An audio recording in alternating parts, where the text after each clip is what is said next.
Teams try to fix structural issues with operational effort more expediting, tighter planning cycles, endless parameter debates.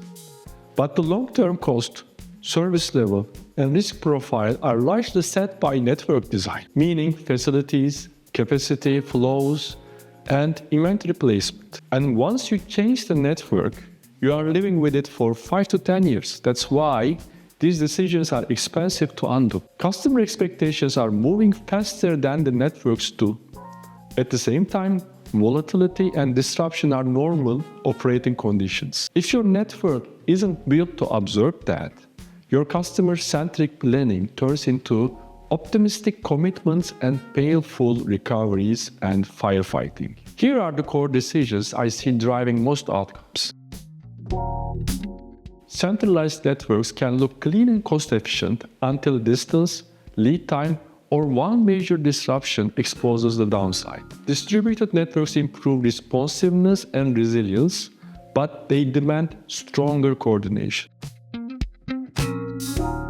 Many global networks sit at 85–90% utilization. That's efficient right up to the moment you need flexibility. Capacity is basically your shock absorber. It is too tight, you feel every bump. The question isn't just where are the facilities, it is how does product move? Simple, fixed flows reduce complexity. Flexible flows reduce recovery time when demand shifts or supply breaks. Inventory is a structural outcome.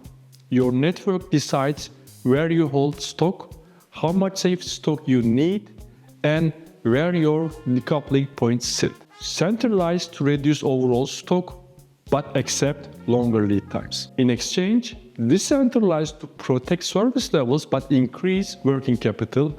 Often 30–50% of supply chain working capital sits in these positioning choices.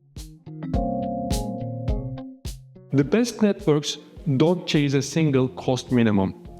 Leading companies compare multiple scenarios, often 5 to 20, because cost, service, and resilience pull in different directions. A practical approach is simple.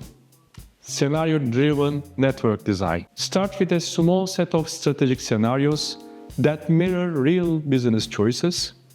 Evaluate them across cost to serve, service feasibility, and resilience. Use analytics and AI-supported comparison to speed up the insight, not replacing the decision. What you get is clarity.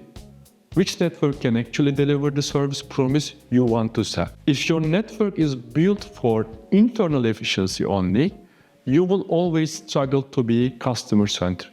Network design is how you make service commitments realistic and make growth profitable, not painful. Icron's supply chain network design is built to help teams compare scenarios fast, quantify trade-offs, and make long-term network decisions with confidence. Give this a thumbs up if it helped and subscribe for more. And don't forget to check out our in-depth article on this topic.